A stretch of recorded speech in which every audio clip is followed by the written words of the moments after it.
I was lying in a hospital bed on a Tuesday afternoon in March, staring at the ceiling tiles, trying to breathe through pain that felt sharp enough to split me open. My sister stood at the foot of the bed, arms folded, her voice calm, in the way people sound when they're certain they're right. She told the nurse I was imagining it. She said I'd always been dramatic. She said anxiety can do strange things to the body, and maybe it was best not to encourage me. I tried to inhale, but the air caught halfway in. My chest tightened, not like panic, but like something mechanical had gone wrong. The room felt smaller by the second. My parents stood beside my sister close enough that I could have reached out and touched them. They didn't interrupt her. They didn't look at me. They watched the nurse instead, waiting to see which version of the story she would believe. That was the moment I understood something I hadn't let myself think before. If the truth didn't come out, I could be seriously hurt. And no one in my family would stop it. My name is Emily Carter. I'm 32 years old, and I live in Madison, Wisconsin. I work in project coordination for a regional construction firm, a job that taught me how to stay calm under pressure and solve problems quietly. I've always been the reliable one in my family. The one who didn't complain. The one who handled things. That afternoon, I'd driven myself to the emergency room because the pain had become impossible to ignore. It started deep in my abdomen and spread upward until every breath felt like work. I told myself it was probably something minor. I almost turned around in the parking lot. I didn't want to make a scene. Rachel arrived first. She's 2 years younger than me, confident, persuasive, the kind of person doctors and teachers always listened to when we were growing up. By the time our parents showed up, Rachel had already framed the situation. Stress, exhaustion, Emily pushing herself too hard again. The nurse took my vitals and frowned slightly. Nothing dramatic, but not normal either. She said the doctor would be in shortly. Rachel sighed loudly and asked whether all these tests were really necessary. She said hospitals love to overreact. She smiled like she was being helpful. I tried to explain how the pain felt. How it wasn't fading, how something was wrong in a way I couldn't name. Talking made it worse. I stopped halfway through a sentence, my breath shallow and uneven. My mother shifted her weight, but stayed quiet. My father looked at his phone. The doctor came in, asked a few questions, pressed gently on my abdomen. When I flinched, Rachel laughed softly and said, "See, she tenses up when anyone touches her. It's nerves." The doctor didn't laugh. He glanced at the monitor again, then back at me. He said he wanted to keep me for observation, maybe run additional tests if things didn't improve. Rachel opened her mouth to object. Before she could, the pain surged so hard, I had to grab the side rail to keep from crying out. The doctor paused, watching my face carefully. He said we'd wait a bit, see how things progressed. If necessary, he'd order imaging. As they left the room, Rachel leaned closer and told me I was embarrassing myself. My parents followed her without a word. I lay there alone, breathing in short, careful pulls of air, staring at the call button beside my hand. I didn't press it, not yet. But for the first time, I wasn't just scared of the pain. I was scared of being believed too late. The pain eased slightly overnight, not enough to feel safe, just enough to make everything quieter. By Wednesday morning, the hospital room felt suspended in time. Machines hummed. The hallway outside stayed busy. Inside, I lay still, replaying my sister's voice in my head and wondering why it had felt so familiar. Rachel didn't invent that tone in the emergency room. She learned it in our house. Growing up, she was the child everyone worried about. If Rachel cried, something had to be fixed. If she felt overwhelmed, plans were rearranged. She was sensitive, my parents said. Creative, easily hurt. The world needed to be softened for her. I was the opposite by default. I didn't complain much, so no one checked. I did well in school, so no one asked if it was hard. When I got sick, it was framed as stress or attitude or poor timing. "You're strong," my mother would say, like it was a compliment instead of a warning. By the time we were teenagers, the pattern was locked in. Rachel's emotions were evidence. Mine were exaggerations. If I said I was tired, I was pushing myself too hard. If I said something hurt, I needed to relax. If Rachel said the same thing, appointments were made. I learned early how to swallow discomfort, not because anyone told me to outright, but because the response was always the same. Silence, a raised eyebrow, a reminder that other people had it worse. That lesson followed me into adulthood. When I started working full-time, I ignored headaches until they faded or turned into something I couldn't name. When my stomach cramped so badly I had to sit down at job sites, I told myself it was just nerves. When coworkers asked if I was okay, I smiled and said yes. That was easier than explaining why I wasn't sure anymore. Rachel, meanwhile, became very good at speaking for both of us. At restaurants, at holidays, on the phone with our parents, she summarized situations before I could. "Emily's fine," she'd say.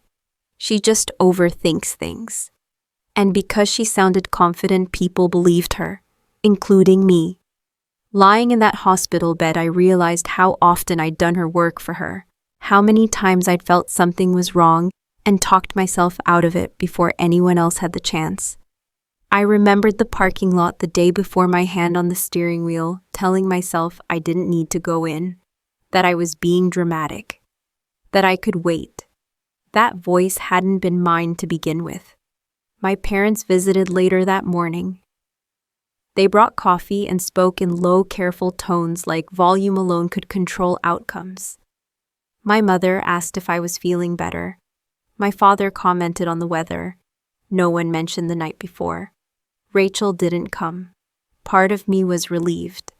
Another part noticed the familiar shift, the quiet expectation that I would smooth things over, that I would reassure them, that I would make it easier. I didn't. I lay there and let the silence stretch. When the nurse came in to check my vitals, she asked how long I'd been dealing with symptoms like this. I hesitated before answering. Years, I wanted to say. Longer than I'd admitted. Instead, I gave a smaller number. Something manageable. Something believable. She nodded and wrote it down. As she left, a sharp wave of pain rolled through my abdomen, stronger than before. I closed my eyes and breathed through it, counting the seconds the way I always had. But this time, underneath the pain, something else was forming. Not anger, not fear, recognition. By Wednesday afternoon, the pain had changed. It wasn't sharper, but it was heavier, like something pressing from the inside with no intention of letting go. I could still talk. Still answer questions, but every word felt like it cost more than the one before. A nurse I hadn't met yet came in to check my vitals.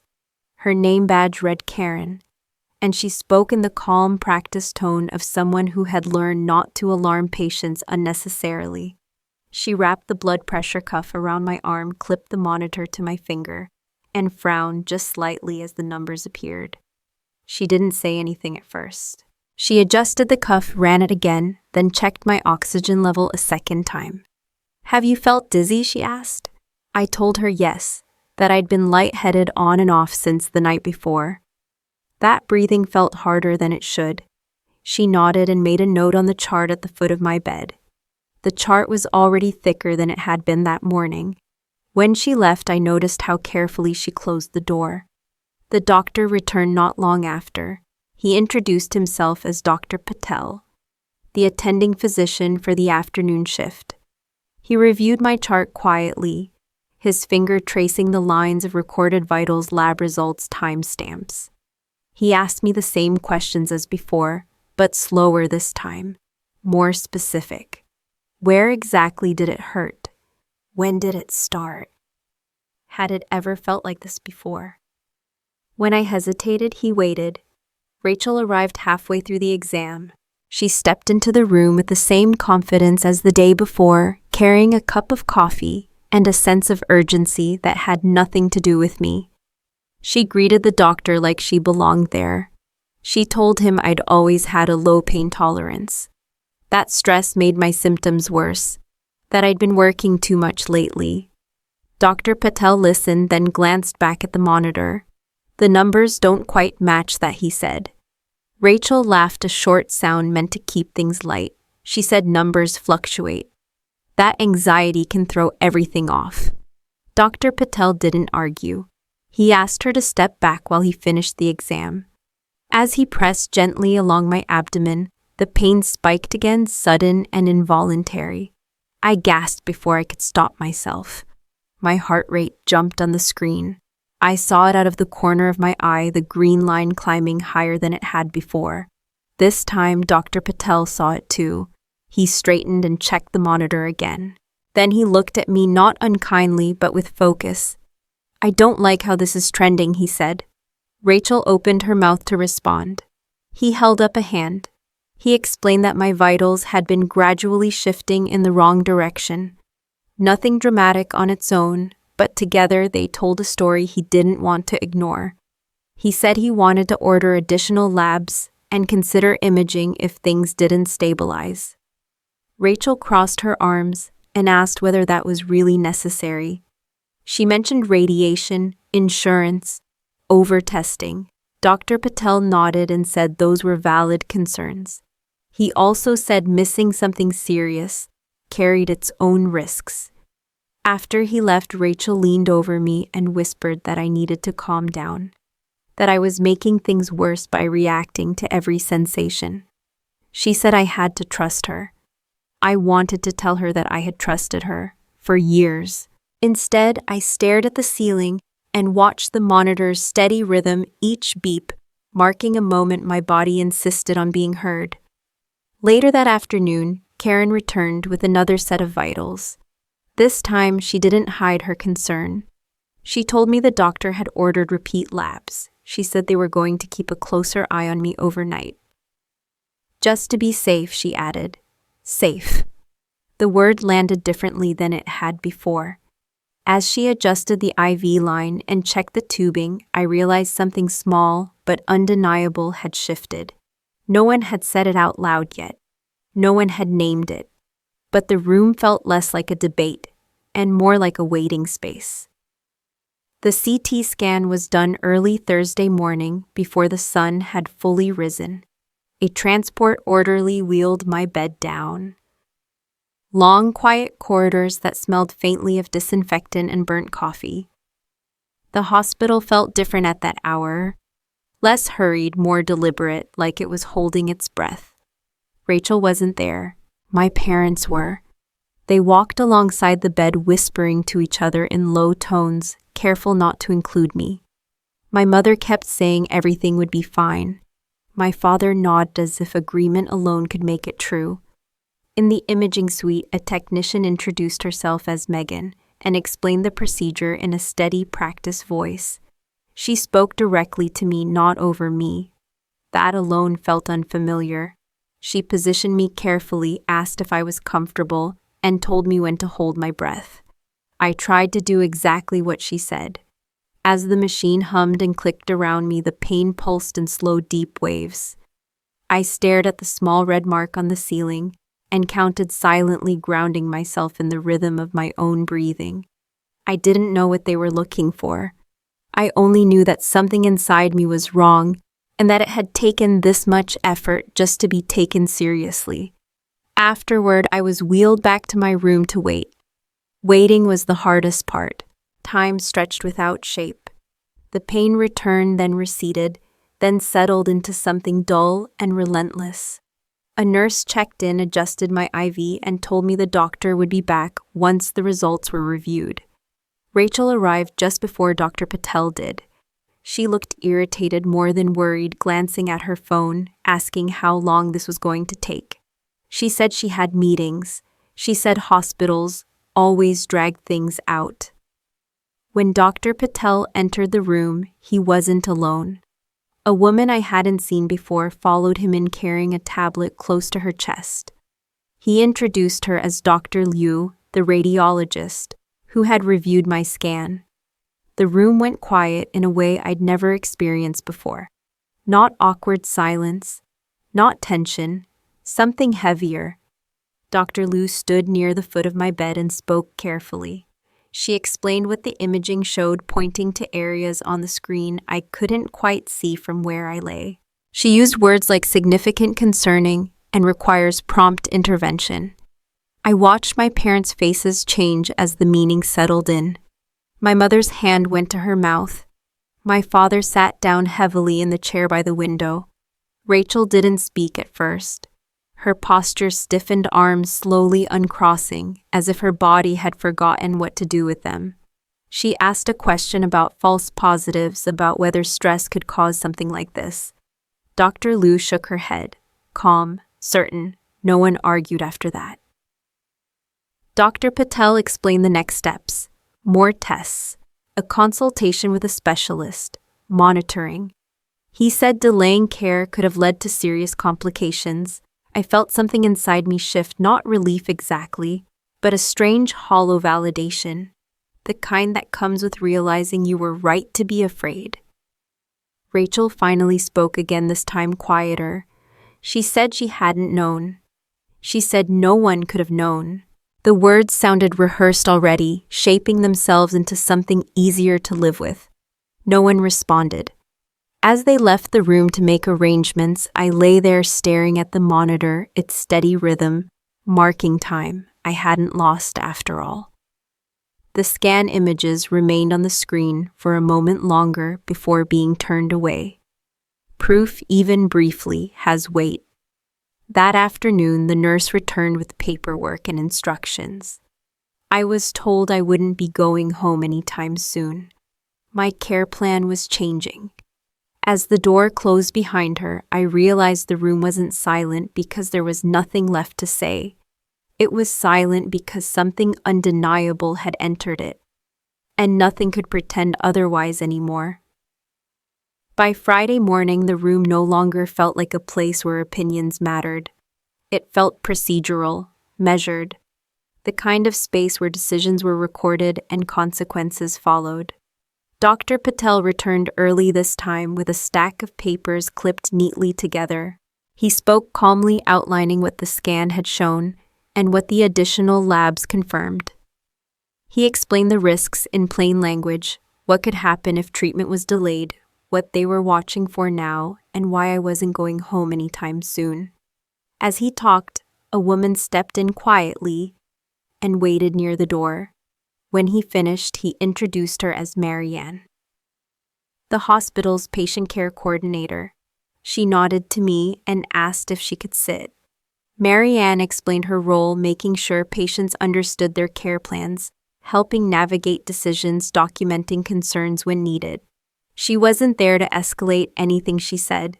She was there to make sure the record was accurate. The words settled in my chest. Rachel arrived halfway through the conversation, breathless and impatient. She glanced at the papers, then at me, and asked if all of this was really necessary, now that they knew what it was. She said the important thing was moving forward, not dwelling on how we got here. Marianne looked at her, then back at me. She asked gently whether there had been any interference with my care. Any pressure, any moments where symptoms were dismissed or minimized in ways that delayed evaluation. The room went very still. I felt my parents' eyes on me before I saw them. My mother shifted in her chair. My father cleared his throat. For a moment, every instinct I'd ever learned pushed me toward the easier answer, the smoother version, the one that kept things calm and spared everyone embarrassment.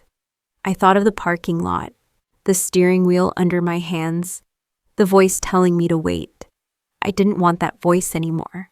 I told Marianne what Rachel had said in the emergency room. I told her about the comments, the pressure, the insistence that I was imagining things. I spoke carefully, sticking to facts, dates, words I could remember clearly. Rachel interrupted, saying she was just worried, that she hadn't meant it that way, that everyone knew I tended to overreact. Marianne held up a hand, still calm. She asked Rachel to let me finish. When I was done, Marianne nodded and wrote everything down. She explained that these details would be added to my medical record not as an accusation, but as context, as information that mattered. She said patterns like this could affect care decisions and needed to be documented accurately. My mother said softly that this was getting blown out of proportion. Marianne replied just as softly that delayed care was never a small thing. After they left, Rachel stood by the window, arms crossed, staring out at the parking lot below. She didn't look at me when she spoke. She said I didn't have to make this a bigger deal than it already was and that family handled things privately. I realized then that this was the line, not the scan, not the pain, this. I told her I wasn't trying to punish anyone. I was trying to make sure what happened couldn't happen again to me or to anyone else. She laughed sharp and humorless and said I was always so dramatic when I got scared. That night, after the room finally quieted, I stared at the updated chart on the bedside table. New pages, new notes, words that wouldn't disappear when things felt better. For the first time, the story didn't belong to whoever spoke loudest. It belonged to the record, and I had chosen to let it. Saturday arrived without ceremony. No announcements, no visitors, just the steady rhythm of the hospital waking up for the weekend. The hallway outside my room sounded different, lighter foot traffic, softer voices, but inside the pressure felt heavier than it had all week. I slept poorly. Every time I closed my eyes, I replayed the conversation from the day before. Marianne's pen moving across the page. Rachel's laugh. My mother's quiet plea to stop making things bigger than they needed to be. Bigger. That word stayed with me. Dr. Patel came by mid-morning, reviewed my chart, and told me they were adjusting my care plan again. The specialist wanted more monitoring. Nothing urgent in the next few hours, he said, but they were being cautious for a reason. Before he left, he asked if I had any questions. I did. I asked what happened next with the documentation. He didn't hesitate. He said the notes were already part of my record. He said if there were concerns about interference or delayed care, the hospital had an obligation to address them. He said I would likely be contacted by risk management to clarify details. After he left, my parents arrived together. They sat side by side, close enough to present a united front, not close enough to touch me. My mother spoke first. She said everyone was tired, that emotions were running high, that Rachel had been under a lot of stress. My father nodded and said families made mistakes, that we should focus on healing. They both looked at me expectantly. That was when I understood the choice in front of me wasn't about forms or reports or hospital policy. It was about whether I was willing to absorb the discomfort for everyone else again or let it land where it belonged. Rachel arrived shortly after, her energy sharp, contained. She closed the door behind her and stood near the foot of the bed like she was preparing for a negotiation. She said she'd spoken to a friend who worked in healthcare. She said these things could spiral if people weren't careful. She said I needed to think about consequences. I told her I had. She said I was misinterpreting concern as control, that she'd been trying to help, that I was turning a medical issue into a family crisis. For the first time, I didn't rush to respond. I let the silence stretch until it became uncomfortable. Then I told her I was done minimizing what had happened. I said I wouldn't retract anything I'd said. I said if the hospital needed clarification, I would give it honestly. Her face tightened. She said I was overreacting again. She said I always did this when things got serious. I felt the old instinct rise, the urge to explain myself better, softer, in a way she could accept. Instead, I noticed how steady my hands were, how calm my voice sounded. I told her this wasn't about her intentions, it was about impact. About the fact that my pain had been questioned long enough for my condition to worsen. About the fact that silence had a cost. My mother asked if I really wanted to do this. My father warned me that once things were documented, they couldn't be undone. I know, I said. That was the moment, not loud, not dramatic, just clear. Rachel stepped back as if I'd pushed her. She said she couldn't believe I'd choose paperwork over family. She said I was breaking something that didn't need to be broken. I watched her gather her bag, her composure slipping just enough to show fear underneath. When she left the room, felt strangely lighter. Later that afternoon, Marianne returned with a folder. She explained the next steps, the questions I might be asked, my rights as a patient. She didn't pressure me. She didn't rush. When she asked if I was ready to proceed, I nodded. That night alone again, I looked at the folder on my bedside table. It wasn't revenge. It wasn't punishment. It was truth written down. And I had finally chosen not to look away from it. Sunday blurred into the room like a held breath. The hospital moved more slowly on weekends, and so did everything else. Phones rang less. Offices closed their doors. Decisions waited their turn. I woke to a message left with the charge nurse. Risk management would be in touch early in the week. Not today. Not yet. The process had started, but it would unfold on business time, not family time. That delay gave Rachel space.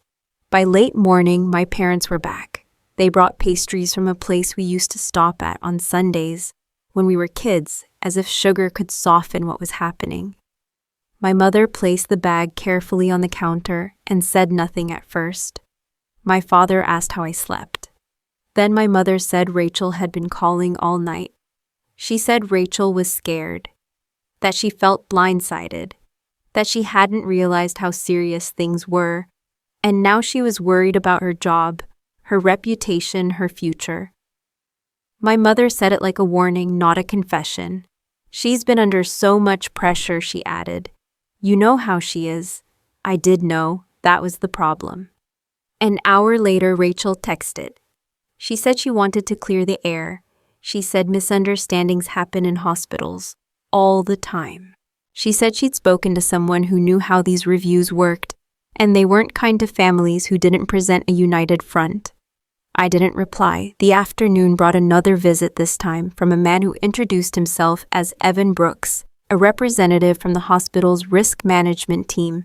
He apologized for coming on a weekend. He wasn't there to conduct interviews. He said just to explain what would happen next and answer questions if I had them. He spoke carefully, choosing neutral language. He said the review would look at timelines, documentation, communications. He said family dynamics weren't the focus, but behavior that impacted care was. Then he asked a question that shifted the air in the room. He asked whether I felt safe from pressure or retaliation as the process moved forward. My parents stiffened. Rachel wasn't there, but her presence filled the space anyway. I told him the truth. That pressure had already begun. That I didn't expect it to stop. Evan nodded and explained my options. How communication could be routed through the hospital. How boundaries could be documented. How my care team would be informed to minimize interference. He said the system wasn't perfect, but it was built to protect patients first. After he left, my father stood and paced the room. He said this was spiraling. He said there would be consequences none of us could control. He asked me if I was prepared to lose my relationship with my sister over this. I said I was prepared to lose silence. That night, Rachel sent another message, longer this time. She said she felt betrayed. She said I was rewriting history. She said I was risking everything for a misunderstanding that could have been handled privately. I stared at the screen, feeling the weight of what she was doing, not apologizing, not taking responsibility, but building a counter-story. One where she was the victim, one where my pain was still negotiable. For the first time since this began, doubt crept in, not about what had happened, but about what it would cost me to see it through. I closed the phone and set it face down on the table. The hospital lights dimmed for the night. Machines hummed. Somewhere down the hall, someone laughed softly. I realized then that this was the real shift.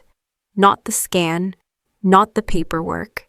It was the moment when the truth left the room and entered a system where no one could soften it for me. and there would be no taking it back. Monday morning arrived with the kind of clarity that only comes after a weekend of waiting. The hospital felt awake again. Phones ringing, carts rolling, conversations happening just beyond closed doors. Business time had returned, and with it momentum. Marianne came first. She stood at the foot of my bed and asked how I was feeling, then waited for a real answer. I told her the truth. I was tired, sore, and steadier than I'd expected to be. She nodded and said the risk management review is moving forward. A meeting had been scheduled for that afternoon with members of my care team present. Not a confrontation, she said. A clarification. Dr. Patel arrived next, followed by Karen the nurse, who had been tracking my vitals since Wednesday. They both took seats along the wall, not crowding me, but clearly there as witnesses. I noticed that my chart sat open on the rolling table tabs, marking pages that hadn't been there before. Evan Brooks entered last, carrying a slim folder. He explained the purpose of the meeting in the same measured tone he'd used the day before. They would walk through the timeline. Statements would be reviewed. Questions might be asked. The goal was accuracy, not blame. Rachel came in late. She paused just inside the door, eyes flicking from face to face, registering the changed dynamic in the room. She smiled tightly and said she hadn't realized this was happening today. My parents followed her in their expressions strained. Evan began by summarizing the sequence of events, my arrival in the emergency department, reported symptoms, the initial delay, the escalation, the imaging. He referenced Times notes, signatures. When he mentioned the documented concerns about symptom minimization, Rachel shifted in her chair. She spoke quickly, explaining her intentions. She said she was advocating. She said she'd been trying to keep me calm. She said families often misunderstood how hospitals worked. Karen spoke next. She described what she had observed my vitals, the way my pain presented, the discrepancy between what was said and what the monitor showed. She didn't speculate. She didn't accuse. She just described. Dr. Patel added his assessment. He explained why the numbers mattered, why hesitation had consequences, why clinical judgment couldn't rely on reassurance alone. No one raised their voice. That was the part that surprised me most. When Evan turned to me, he asked if I wanted to add anything. I felt the familiar urge to compress my experience into something palatable. Instead, I focused on specifics. What had been said, when, how it had made me hesitate to ask for help sooner. Rachel interrupted, saying I was framing things unfairly. Evan stopped her. He said this was my account, and it would be heard in full. I finished without embellishment, without apology. When the room went quiet again, Evan closed his folder. He said the information would be reviewed alongside the documentation already collected. He said interim measures would remain in place to protect my care environment. Afterward, my parents tried to speak to me in the hallway. My mother said this felt public. My father said people would talk. I realized then that the mistake I'd been making wasn't speaking up, it was trying to manage everyone else's comfort while doing it. Back in my room, I watched the afternoon light move across the floor and felt something settle into place. The system wasn't something I had to fight alone. It didn't require me to be louder or sharper. It required me to be precise. For the first time since this began, I wasn't bracing for the next hit. I was choosing my footing. The consequences didn't arrive with a bang. They arrived like male quiet official and impossible to argue with once they were in your hands. By Thursday, a full week after I'd driven myself to the ER, I was stable enough to sit up without the room tilting. The pain had settled into something managed, monitored, no longer a mystery. My care plan lived in my chart now, pages and tabs and notes that followed me from shift to shift. Marianne visited that morning with discharge expectations, not discharge paperwork. She explained what the next steps would look like once I went home, follow-ups, restrictions, signs to watch for. Then she paused and told me carefully that the hospital's review was still open. She didn't give me details. She didn't need to. The system had its own rhythm and it wasn't built for dramatic reveals. Rachel felt it anyway. She stopped coming to the hospital. At first, my parents blamed stress. Then they stopped trying to explain it at all. My mother's calls became shorter. My father sounded distracted, like he was navigating conversations he didn't want to have. On Friday evening, my mother finally told me the truth. Rachel worked in human resources for a mid-sized company in Madison. She wasn't a nurse or a doctor, but she liked to speak like an authority, especially when other people were vulnerable. According to my mother, someone from her workplace had seen her name connected to a hospital inquiry. Nothing public, nothing printed, but enough to trigger internal questions. Rachel had been asked to meet with her supervisor and the company's compliance lead. My mother said it like she expected me to feel guilty. Instead, I felt something colder, not satisfaction, not relief, recognition. This is what Rachel had always relied on: private pressure, family silence. The ability to steer the narrative in rooms where no one wanted conflict. But the hospital wasn't a living room. It had files, protocols, people who wrote things down for a living. That weekend, the first ripple hit our extended family. An aunt called my mother to ask why Rachel had been so upset at Sunday dinner. A cousin texted me a simple question: "Are you okay?" Nothing about scans. Nothing about meetings. Just that quiet shift in tone people use when they sense a story underneath the surface. My parents came to see me Sunday afternoon. They looked older than they had a week earlier. My father sat with his hands folded, staring at the floor.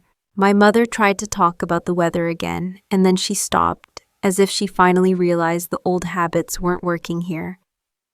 She asked me what I wanted to happen. I told her I wanted my life back. I wanted medical decisions made based on evidence, not on Rachel's mood. I wanted my pain treated like information, not like an inconvenience.